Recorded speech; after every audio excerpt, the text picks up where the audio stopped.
राज्यसेवा पूर्वपरीक्षा पुढे गेली आणि त्याच्यानंतर मार्केटमध्ये एकच चर्चा सुरू झाली की आता कंबाईनची एक्झाम पण पुढे जाणार. अर्थातच कंबाईनच्या तारखेला राज्यसेवेची एक्झाम होणार आहे, म्हणजे कंबाईनची एक्झाम पोस्टपोन होणार, हे अर्थात त्याच्यामध्येच आहे.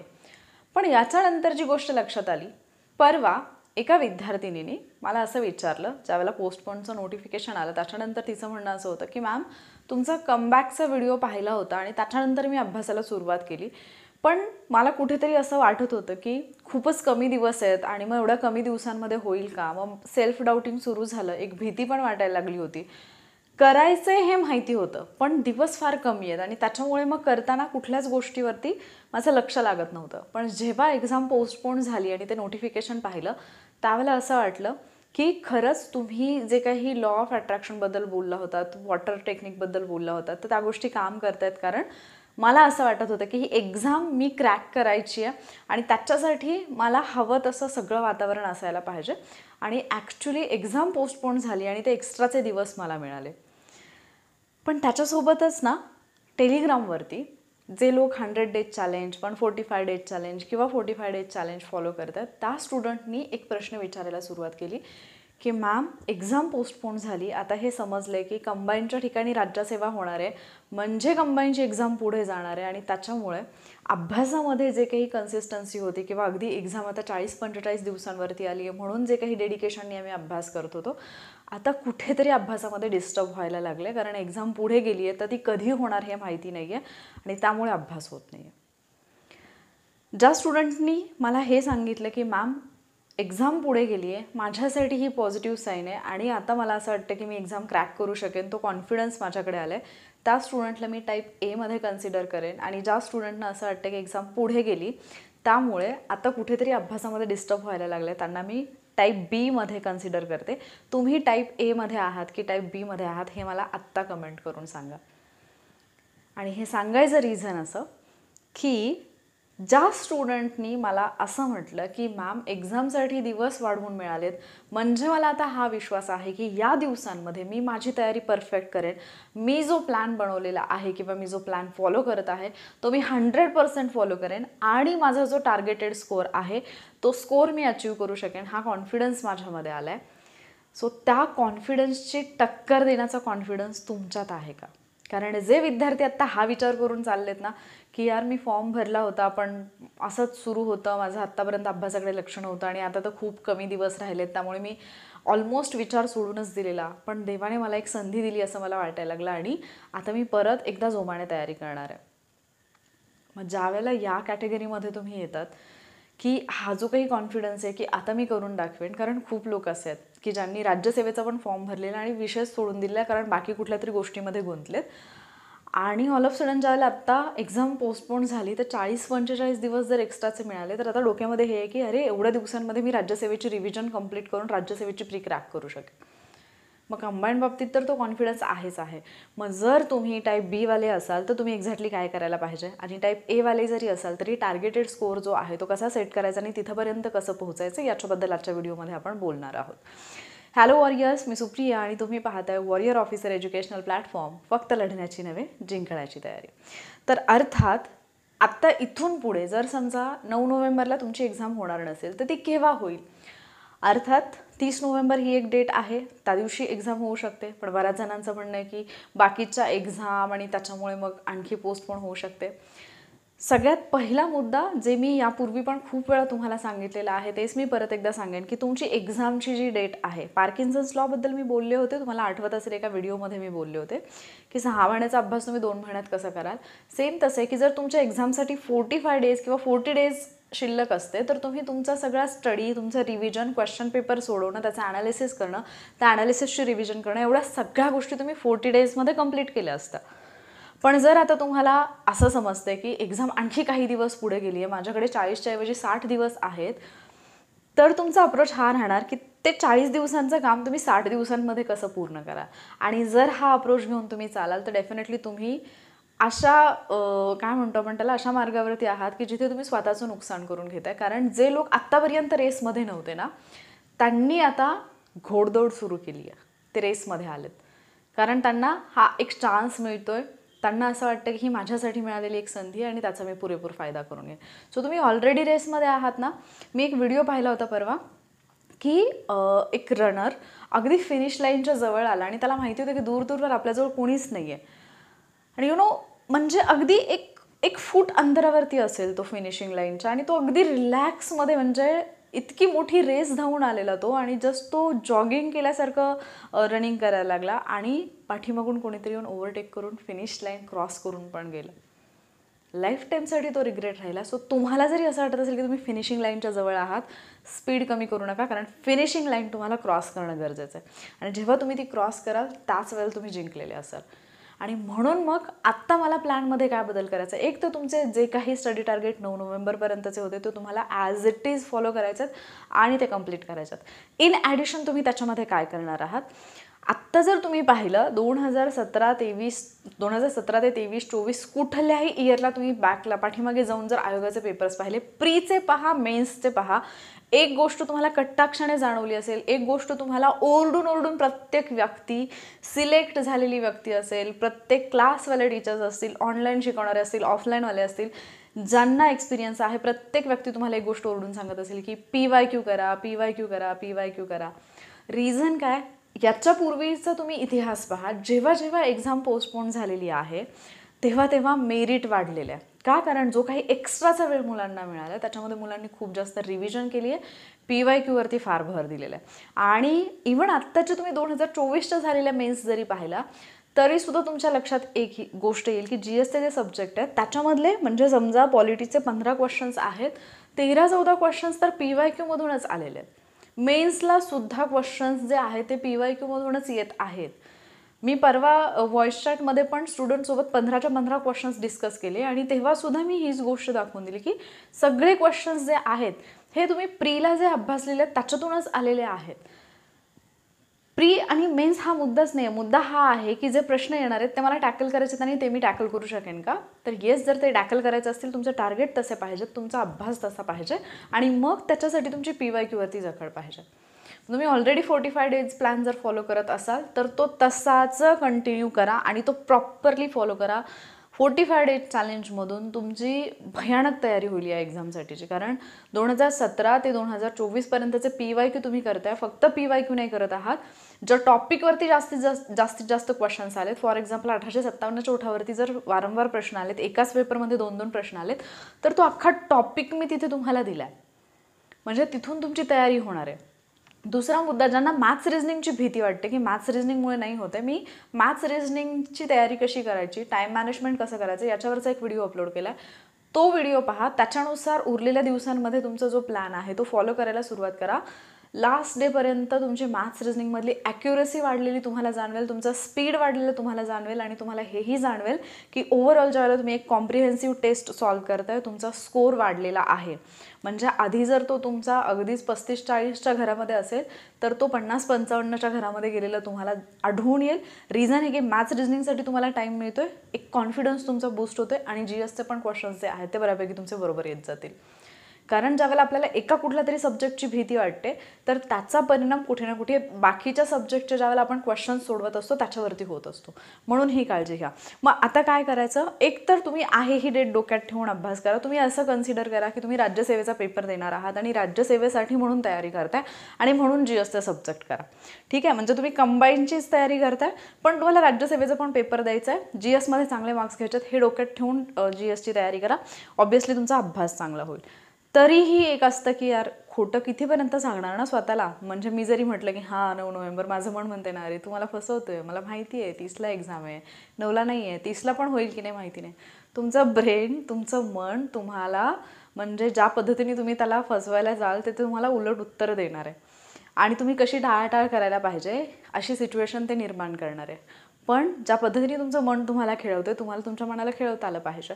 आणि म्हणून मग आत्ता जे काही तुमचं ऑलरेडी स्टडी टार्गेट सेट आहेत त्याच्यामध्ये इन ॲडिशन तुम्ही काय करा, जे काही मुख्य परीक्षेचे पेपर्स आहेत त्याच्यातही 2022, 2023, 2024चे जे मेन्सचे पेपर्स आहेत ते ॲनालिसिसला घ्यायचे. मग त्याच्यामध्ये पॉलिटिक्सचं ॲनालिसिस तुम्ही करणार आहात, जॉग्रफीचं करणार आहात, इकॉनॉमिक्सचं करणार आहात, त्याच्यानंतर पॉलिटी, जिओग्राफी, इकॉनॉमिक्स, हिस्ट्रीचं करणार आहात, मॅथ्स रिजनिंग करणार आहात, प्लस करंट अफेअर्स पण करणार आहात. करंट अफेअर्स याच्यासाठी, करंट अफेअर्स आत्ता 2024च्या मेन्स ज्या झाल्यात त्याच्या तर करंट अफेअर्स अक्षरशः म्हणजे तुम्ही जसं तुमच्या करंट अफेअर्सचा अभ्यास करता, जशी रिव्हिजन करतात त्या पद्धतीने करा. करंट अफेअर्सबद्दल मी आणखी एक गोष्ट सांगितलेली की बऱ्याचदा करंट अफेअर्स इतका म्हणजे त्याचा आवाका इतका जास्त आहे, ते व्हास्ट आहे, त्यामुळे लक्षात येत नाही की काय करायला पाहिजे. तर बेस्ट वे काय असेल की तुम्ही ज्या मार्केटमध्ये अवेलेबल असणाऱ्या चांगल्या चांगल्या टेस्ट सिरीज आहेत त्या टेस्ट सिरीजमधले करंट अफेअर्सचे सगळे क्वेश्चन्स काढा. म्हणजे एका क्लासच्या 10 टेस्ट आहेत, दुसऱ्या क्लासच्या 10 टेस्ट आहेत, तिसऱ्या क्लासच्या 10 टेस्ट आहेत, या 30 टेस्ट घ्या. या 30ही टेस्टमध्ये आलेले 15 जे क्वेश्चन्स आहेत ते सगळे क्वेश्चन्स काढा आणि तेवढे टॉपिक जरी परफेक्ट केले तरी तुम्हाला करंट अफेअर्सला फायदा होतो. कारण ज्यावेळेला एखादी टेस्ट सिरीज बनते त्यावेळेला त्या टेस्ट सिरीजचे म्हणजे ज्या पण लोकांनी ती सेट केलेली असते त्यावेळेला त्यांनी हे डोक्यात ठेवलेलं असते की कुठले करंट अफेअर्स आहेत जे एक्सपेक्टेड आहेत. सो तुम्ही ज्याला एक एवढं मोठं पुस्तक वाचताय त्याच्यातून तुम्ही फाइंड आउट करणं आणि कोणीतरी एक तज्ज्ञ व्यक्ती जिने त्याच्याबद्दल अभ्यास केलेला आहे किंवा जिला माहिती की कशा पद्धतीने क्वेश्चन सेट होतात तिने काढलेले टॉपिक, याच्यामध्ये ऑब्व्हियसली तुम्ही एवढ्यातून सिलेक्ट करण्यावरती तितकी मेहनत घेण्यात काहीच अर्थ नाही. मला आठवतं की एक UPSC टॉपर त्यांच्या इंटरव्ह्यूमध्ये सांगत होते की जर मला एका मॅगझिनमध्ये जे काही पूर्ण महिन्याचं करंट अफेअर्स आहे ते पूर्णपणे सॉर्ट आउट करून व्यवस्थितपणे माझ्या एक्झामसाठी जे इम्पॉर्टंट आहे ते जर ते मला मॅगझिनमध्ये मिळत आहे तर मी रोज न्यूजपेपर घेऊन का बसू. हां, म्हणजे तुमचा ॲक्च्युली अप्रोच बिल्ड होतो, त्या सगळ्या गोष्टी वेगळ्या, पण एक्झाम पर्स्पेक्टिव्हनी जर बघितलं तर मग माझ्यासाठी तेवढं एक मॅगझिन करणं मोर दॅन इनफ आहे. सेम तसं जर तुम्हाला ऑलरेडी सगळे इम्पॉर्टंट टॉपिक, कुठल्या टॉपिकवरती क्वेश्चन बनू शकतात, कसे क्वेश्चन बनू शकतात, हे जर सगळं आयतं ऑलरेडी मार्केटमध्ये अवेलेबल आहे तर तुम्ही स्वतःचा मेंदू नको तिथे कशाला लावत बसताय. आणि त्यातही तुम्ही जे गेस कराल ते करेक्ट असेलच असं नाही. सो ज्या व्यक्तीने त्याच्याबद्दलचा अभ्यास केला आहे त्यांनी जे दिले ते करा. आता येतो टार्गेटेड स्कोअरचा विषय. टार्गेटेड स्कोअर आत्तापर्यंत तुम्ही 60-62 ठेवला असेल, आता तो वाढवण्याची गरज आहे. अर्थात तो आधीच तुमचा जास्त असायला पाहिजे होता, पण एक असतं ना की अगदीच उंच झेप घ्यायची असं सांगितलं की आपल्याला धडकी भरते, अरे होईल की नाही. पण आता मात्र तुमच्याकडे एक्स्ट्राचा वेळ आहे. सो तुमचा टार्गेटेड स्कोअर कसा असायला पाहिजे, मी जस्ट अन एक्झाम्पल म्हणून देते. हे असंच असेल असं नाही, आणि ज्याला कोणाला ही अतिशयोक्ती वाटेल त्यांनी तर कंबाईन करायचाच विषय सोडून द्या. त्यांनी हे डोक्यातच घेऊ नका की म्हणजे मी फक्त 40 आणि 45 मार्क्सवरती कंबाईन क्रॅक करेन. ते दिवस गेले आता. आणि त्यात एक्स्ट्रा मिळणारा जो वेळ आहे त्यात राज्यसेवा डिस्क्रिप्टिव्ह होणं असेल, या सगळ्या गोष्टीचा परिणाम कंबाईनचा स्कोअर वाढण्यावरती, कंबाईनचं मेरिट वाढण्यावरती होतो. ठीक आहे. सो पॉलिटीला जे काही 15 क्वेश्चन्स येतात त्याच्यापैकी 13, कमीत कमी 13, जास्तीत जास्त 14 मार्क्स तुम्ही घेऊ शकता. हे एक्झॅक्टली असंच असेल असं नाही, हे प्रत्येक स्टुडंटसाठी वेगळं असेल. बट आपल्याला इथे स्ट्रॉंग सब्जेक्ट कुठले असू शकतात, कुठले सब्जेक्ट आपल्याला मार्क्स मिळवून देऊ शकतात हे समजून घ्यायचं आहे. सो पॉलिटीमध्ये कमीत कमी 13, जास्तीत जास्त 14. जिओग्राफीमध्ये तुम्हाला 10 क्वेश्चन्स विचारले जातात, इथे तुम्ही कमीत कमी 8, जास्तीत जास्त 9 मार्क्स घेऊ शकता. हिस्ट्रीमध्ये 10 क्वेश्चन्स विचारले जात आहेत. हिस्ट्री तुमचं किती स्ट्रॉंग आहे त्याच्यानुसार हा स्कोअर ठरेल. कोणासाठी 8-9, कोणासाठी 10 पण हा स्कोअर ठरू शकतो, कोणासाठी 7 आणि 8 ठरू शकतो. मी ऑन अँड ॲव्हरेज घेतलं आहे, म्हणजे मला ज्या पद्धतीने सब्जेक्ट वाटतात त्या पद्धतीने मी घेतले. तुम्हाला ज्या पद्धतीने सब्जेक्ट कुठला इझी वाटतो, कुठला डिफिकल्ट वाटतो त्याच्यानुसार तुम्ही तुमचा स्कोअर घेऊ शकता. इकॉनॉमिक्स हा सब्जेक्ट असा आहे जर तुमच्या कन्सेप्ट क्लिअर असतील तर बऱ्याचदा तुम्हाला आकडेवारी माहिती नसली तरी तुम्ही उत्तरं देऊ शकतात. आणि इकॉनॉमिक्समध्ये करंट अफेअर्सवरचे क्वेश्चन्स विचारले जातात आणि बाकी जे क्वेश्चन्स आहेत ते अगदीच बेसिक, म्हणजे तुम्ही लॉजिकवरती पण सोडवू शकता, असे पण काही क्वेश्चन्स येतात. सो इकॉनॉमिक्समध्ये तुम्ही 12-13 स्कोअर करू शकता, कमीत कमी 12, जास्तीत जास्त 13 स्कोअर करू शकता. त्याच्यानंतर मॅथ्स रिजनिंगचा जर विचार केला, मला वाटतं की मॅथ्स रिजनिंगला तुम्ही 10च्या खाली कन्सिडर करूच नाही. जर तुम्ही शहाणे असाल तर मॅथ्स रिजनिंगचे जर 20 प्रश्न येत आहेत, म्हणजे ओव्हरऑल जेवढे 7 सब्जेक्ट तुम्हाला आहेत त्याच्यापैकी सगळ्यात जास्त वेटेज असणारा सब्जेक्ट जर मॅथ्स रिजनिंग असेल तर त्याला तुम्ही अगदी हलक्यात नाही घ्यायला पाहिजे की अरे मला 5-6 आले तरी चालतात. नाही होऊ शकत 5-6 मध्ये, हे तुम्ही स्वीकारायला पाहिजे. आणि म्हणूनच मॅथ्स रिजनिंगचा जो काही मी व्हिडिओ शेअर केला होता की तुम्ही स्ट्रॅटेजी प्लस टाईम मॅनेजमेंट कसं करू शकता, तो व्हिडिओ पहा. त्याच्यामध्ये मी बेसिक कसं करायचं हे पण सांगितलं आहे आणि टाईम मॅनेजमेंटसाठी तुमचं स्पीड वाढवण्यासाठी काय करायचं तो पण एक प्रॉपर प्लॅन दिला आहे. प्लस मी तुमच्यासोबत जे इम्पॉर्टंटवाले टॉपिक आहेत की तेवढे टॉपिक जरी केले तरी तुम्ही 12+ कसे जाऊ शकता हेही तुम्हाला विथ प्रूफ मी दाखवून देईन नेक्स्ट व्हिडिओमध्ये. ठीक आहे.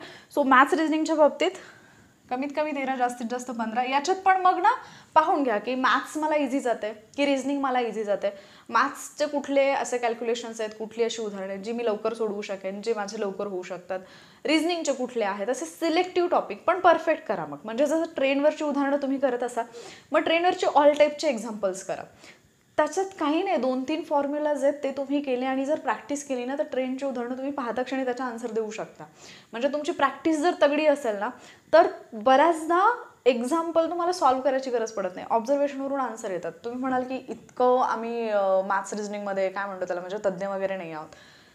करायला काय हरकत आहे, एक्स्ट्राचा वेळ मिळाला ना तुम्हाला तो द्या, इन्व्हेस्ट करा तो टाईम चांगल्या गोष्टींसाठी. आता एक्झाम पुढे गेली, मग आता एक्झाम कधी होईल, मग याचा अंदाज काय, त्याचा अंदाज काय, मग पुढे आणखी जर समजा 30 तारीख दिली तर मग तिथून एक्झाम पुढे जाण्यासाठी काय कारण आहेत, नका शोधत बसू देत. तो तुमचा भागही नाही आहे, तुम्ही त्या गोष्टीत न पडणं हे तुमच्यासाठी बेटर राहील. जो शहाणा विद्यार्थी ज्याला पोस्ट हवा आहे ना तो या डिस्कशनमध्ये पडणारच नाही. ठीक आहे, ज्याला पोस्ट हवे त्याचं टार्गेट सेट असेल की अरे हां चला मी आधी 60 मार्क्ससाठी माझे टार्गेट सेट होते, मला वेळ वाढवून मिळाले ना 70 मार्क्ससाठी मला कसे करता येतील हे त्याच्या डोक्यात असेल आणि ते तुमच्याही डोक्यात असायला पाहिजे. So maths reasoning. सायन्स पाहाल तर सायन्स बायोलॉजीचे 9 क्वेश्चन्स येतात, केमिस्ट्री अँड फिजिक्समध्ये मिळून 6 क्वेश्चन्स येतात. आता ज्यावेळेला तुम्ही केमिस्ट्री आणि फिजिक्सचा विचार करता ठराविकच टॉपिक आहेत जिथे क्वेश्चन्स रिपीट होतात त्याच टॉपिकवरच, ते टॉपिक परफेक्ट करून घ्या. त्या 6 पैकी अगदी 5 तरी माझ्या बरोबर आले पाहिजेत, 4 किंवा 5. आणि बायोलॉजीचे पण ठराविक टॉपिक आहेत जिथे क्वेश्चन्स रिपीट होतात. मग तिथून मी कुठले टॉपिक असे करू शकतो की जिथले माझे मार्क्स आले पाहिजेत हा विचार करून सायन्समध्ये तुम्ही कमीत कमी जास्तीत जास्त 11 मार्क्स घेऊ शकता. येतात एवढे मार्क्स. जर तुम्हाला असं वाटत असेल की नाही येऊ शकत तर तुम्हाला तुमची थिंकिंग प्रोसिजर बदलण्याची गरज आहे, तुमचं जे काही बिलीफ सिस्टीम आहे ती बदलण्याची गरज आहे. तुम्ही त्या गोष्टीवर विश्वास जर ठेवत नसाल तर ती गोष्ट तुमच्या लाईफमध्ये घडणार आणि तुम्हाला विश्वास ठेवावा लागेल अगदी की हां ही गोष्ट अशी अशी घडू शकते. आणि त्याच्यानंतर जर करंट अफेअर्सचा विचार केला तर करंट अफेअर्समध्ये तुम्ही कशी तयारी करता याच्यावरती आहे. 8 ते 10 मार्क्स घ्यायला काहीच हरकत नाही आहे. आणि जर मग तुम्ही हे जर कन्सिडर केलं तर मिनिमम तुमचा नंबर होईल 70, मॅक्झिमम नंबर होईल 80. आता हा 80 नंबर पाहून काही लोक म्हणतील काय मॅडम हवेत फेकताय, असं 80 मार्क कोणाला कंबाईनमध्ये पडतात. होय, ज्यावेळेला एखाद्या पोस्टसाठी कंबाईंड ग्रुप बीच्या एक्झाममध्ये खूप कमी जागा असतात, 1, 2, 3, 4 अशा बोटांवर मोजण्या इतक्या जागा असतात आणि त्याचं मेरिट ज्यावेळेला हाय लागतं त्यावेळेला त्या स्टुडंटनी किती मार्क्स घेतले असतील याचा विचार करायचा. ठीक आहे ना, 80 घेणं मला पॉसिबल नसेल पण मी हा विचारच का करावा की घेणं शक्यच नाही. मी परत एक गोष्ट बोलते आणि ते मी आत्ता पण बोलेन की जगात अशक्य असणारी गोष्ट तुम्ही करत नाही आहात. म्हणजे सायन्सला 11 मार्क्स मॅम येतच नाहीत. जगात असा माणूसच नाही आहे का म्हणजे महाराष्ट्रामध्ये ज्याने MPSC दिली सायन्सला कधी 11 मार्क्स मिळालेच नाहीत. फाइंड आउट करा, कोणी ना कोणीतरी सापडेल. 11 काय 12-13 मार्क्स घेतलेला स्टुडंट सापडेल. मग मला का नाही येत, कारण मी तयारी करायला तयार नाही आहे, मी तेवढी मेहनत घ्यायला तयार नाही आहे. हे जे काही ब्लॉकेजेस आहेत स्वतःच्याच डोक्यामध्ये घातलेले, स्वतःच्याच मार्गात उभे केलेले, तुम्ही स्वतः निर्माण केलेले जे अडथळे आहेत ते अडथळे बाजूला सारा. म्हणजे तुम्ही पांघरून घेतलंय याचा अर्थ असा होत नाही की सकाळ झालीच नाही आहे. सो कधी कधी पांघरून काढून बघायची गरज असते की उजाडलंय आणि सकाळ झालेली आहे, ऑलरेडी दिवस सुरू झालेला आहे. आणि मग एखादी गोष्ट जर आपल्याला अशक्य वाटत असेल, एखादी गोष्ट जर आपल्याला खूप अवघड वाटत असेल, हे होऊच शकत नाही असं वाटत असेल तर सगळ्यात पहिली गोष्ट करायची, उठायचं आणि चेक करायचं की हे आधी कोणीतरी केलं आहे का. आणि जर आधी कोणीतरी केलं असेल तर ते मी करू शकेन. म्हणजे असं कुठलंच फील्ड नाही आहे ज्या फील्डमध्ये एखादी अशक्य वाटणारी गोष्ट कायम अशक्यच राहिली आहे. जी गोष्ट कायमस्वरूपी, अगदी सायन्सनुसार ज्या गोष्टी अशक्य वाटतात त्या गोष्टीसुद्धा कशा होऊ शकतात हे प्रूव्ह करून दाखवणारी लोक आहेत. आणि मग तुम्ही आम्ही कोण आहोत याला डिनाय करणारे की नाही हे असं होऊच शकत नाही. म्हणजे माझ्या माहितीप्रमाणे उंदीर फक्त करड्या रंगाचा काळ्या रंगाचाच असतो, पण पांढरे उंदीर पण असतात. हे कधी कळतं ज्यावेळेला कुठेतरी एखाद्या शोमध्ये वगैरे अरे पांढरे उंदीर पण असतात जगामध्ये. सो तुमची जी बिलीफ सिस्टीम आहे ती चेंज करा. हे असं होऊ शकत नाही या गोष्टीतून बाहेर या. हे का होऊ शकत नाही, जर हे घडवून आणायचं तर काय करावं लागेल याच्यावरती काम करा. ठीक आहे, अतिशयोक्ती वाटत असेल ज्यांना त्यांनी मग हे प्रयत्नच सोडून द्या. मग तुम्हाला कंबाईंड पास होणं पण कठीणच आहे. कारण आता परवाचा आय डोंट नो, आता माझ्याकडे जर मेसेज असेल तर तो मी तुमच्यासोबत शेअर करते. आय थिंक मी स्क्रीनशॉट घेतला होता त्याचा, बट ओके नाही आहे, मी हे शेअर करेन नंतर. कोणीतरी एक मेसेज केला होता की राज्यसेवेसाठी एवढ्या जागात एवढे फॉर्म आलेले आहेत जवळपास 1,75,000 और समथिंग असा काहीतरी आकडा होता. आणि त्याच्या खालचा त्या मेसेजला रिप्लाय देणारा दुसरा एक मेसेज आला होता की म्हणजे जवळपास 1,73,000 समथिंग कॅन्डिडेट जे आहेत ते फेल होणार आहेत. म्हणजे पहा की एका व्यक्तीचा माइंडसेट हा आहे की समजा एक एक्झाम आहे, त्या एक्झामसाठी 2,00,000 फॉर्म आलेले आहेत, त्या एक्झामसाठी जागा फक्त 500-600 आहेत असं कन्सिडर करा ऑन एन ॲव्हरेज. आता त्या 500च्या रेशोमध्ये प्रीचा जर विचार केला तर जे काही सिलेक्टेड कॅन्डिडेट असतील म्हणजे 2,00,000पैकी कितीतरी लाख म्हणजे 2,00,000पैकी जवळपास 1,50,000पेक्षा जास्त कॅन्डिडेट जे आहेत ते फेल होणार. आणि फायनल रिझल्टमध्ये तर अर्थात त्याच्यापेक्षा पण कमीच असणार आहेत, कारण म्हणजे फायनल जो रिझल्ट येणार आहे ते जेवढ्या जागा आहेत तेवढाच रिझल्ट येणार आहे. मग एक विद्यार्थी असं विचार, एवढे स्टुडंट फेल होणार आहेत म्हणजे आपला कुठे निभाव लागणार. पण एक स्टुडंट असाही विचार करतो, अरे एवढे तर ऑलरेडी फेल झालेले आहेत, म्हणजे जे काही उरलेले आहेत हजारो त्याच्यामध्ये मी असेल ना. तुम्ही स्वतःला कुठे पाहताय हे फार इम्पॉर्टंट आहे. आणि जर तुम्ही स्वतःला त्या पास होणाऱ्या स्टुडंटमध्ये पाहत असाल तर पास होणारे स्टुडंट काय करतात ते मी करणं गरजेचं आहे. मग आता जे मी सांगितलं की प्लॅनमध्ये चेंजेस काय करायचे, तुम्ही प्रीचं तर क्वेश्चन पेपर अनालिसिस करणार आहात, प्रीचे रिव्हिजन तर तुम्ही करताय, सोबत मेन्सचे क्वेश्चन पेपर घ्या. ॲटलिस्ट 2022, 2023, 2024चे कंबाईंड ग्रुप बी, ग्रुप सीचे जे पेपर्स झालेले आहेत मुख्य परीक्षेचे, त्याच्यामधून भूगोलचे प्रश्न, राज्यघटनेचे प्रश्न, इतिहासचे प्रश्न, गणित बुद्धिमत्तेचे प्रश्न, त्यानंतर अलीकडे जे मग इकॉनॉमिक्स पण ॲड केले पेपर 2मध्ये, इकॉनॉमिक्स असेल किंवा सायन्स असेल त्याचे जे क्वेश्चन्स आहेत जे टॉपिक प्रीला पण आहेत हे परफेक्ट करून घ्या. आणि याचा फायदा असा होईल की तुम्ही पूर्वपरीक्षेलाच मेन्सचे पेपर अनालिसिस केले, तुम्ही प्री झाल्यानंतर तुम्हाला अगदी 1.5 महिन्याचा जरी कालावधी मिळाला मेन्ससाठी तरी तुम्ही मेन्स क्रॅक करू शकाल. कारण फक्त पूर्वपरीक्षा पास करणं हे तुमचं अल्टिमेट गोल नाही आहे, त्याने तुम्हाला पोस्ट मिळणार नाही आहे. ज्यावेळेला तुम्ही मेन्स क्रॅक कराल, तुम्ही फायनल रिझल्टमध्ये याल तेव्हा तुमची एक्झाम क्रॅक होणार आहे, तेव्हा तुम्ही ॲक्च्युली अधिकारी बनणार आहात. सो तुमचा अप्रोच तसा असायला पाहिजे. मग त्या दृष्टीने तुम्ही आत्ता पावलं टाकायचे. सो ऑलरेडी म्हणजे एक्झामपूर्वी मेन्सचे जे पेपर्स आहेत त्याचा ॲनालिसिस घ्यायचं हे माझ्या आधीपासून डोक्यात होतं आणि ते मी फ्री ऑफ कॉस्ट तुम्हाला अवेलेबल करून देण्याचा प्रयत्न करेन. सो ते मी घेणारच आहे. पण जर समजा प्रीसाठी आत्ता तुम्हाला क्वेश्चन पेपरचा प्रॉब्लेम असेल तर 45 डेज चॅलेंज आपल्या ॲपवरती सुरू आहे. 45 डेज चॅलेंज जे आहे ते तुम्ही परचेस करू शकता आणि तिथे 2017 ते 2024चे कंबाईंड ग्रुप बीचे जे पेपर्स आहेत ते मी अवेलेबल करून दिलेले आहेत. डिटेल असं ॲनालिसिस घेतलं, तिथून ते जॉईन करा. आणि सायन्ससाठी सेपरेट कोर्सची खूप जणांनी विचारणी केलेली. सो सायन्ससाठी सेपरेट जे चॅलेंज आहे किंवा फक्त सायन्सचं ॲनालिसिस जे आहे त्याच्यासाठी एक सेपरेट कोर्स जो आहे तो ॲपमध्ये अवेलेबल होईल. ठीक आहे. मला आशा आहे की हे जे काही वाढवून मिळालेले दिवस आहेत त्याचा तुम्ही पुरेपूर फायदा घ्याल आणि चांगल्या गोष्टीसाठी फायदा घ्याल आणि जे तुमचा टार्गेटेड स्कोर होता तो कसा वाढेल याच्यावरती फोकस कराल. बाकी एक्झाम पुढे गेली ती होणारच नाही, कधी होणार या निष्फळ आणि वायफळ चर्चांमध्ये स्वतःचा वेळ वाया घालवू नका. ठीक आहे. जर मी जे काही आत्ता सांगितलं ते पटलं असेल तरच व्हिडिओला लाईक आणि शेअर करा. आणि जे मी म्हटलं की तुम्ही कुठल्या टाईपमध्ये येतात ते तर मला सांगाच, पण त्यासोबत इथून पुढची तयारी करण्यासाठी तुम्ही तयार आहात का आणि उरलेल्या दिवसांमध्ये तुमचा टार्गेटेड स्कोअर काय असेल तो टार्गेटेड स्कोअर मला कमेंटमध्ये नक्की सांगा. लवकरच भेटणार आहोत आपण अजून एका अशा लेक्चरमध्ये. थँक्यू.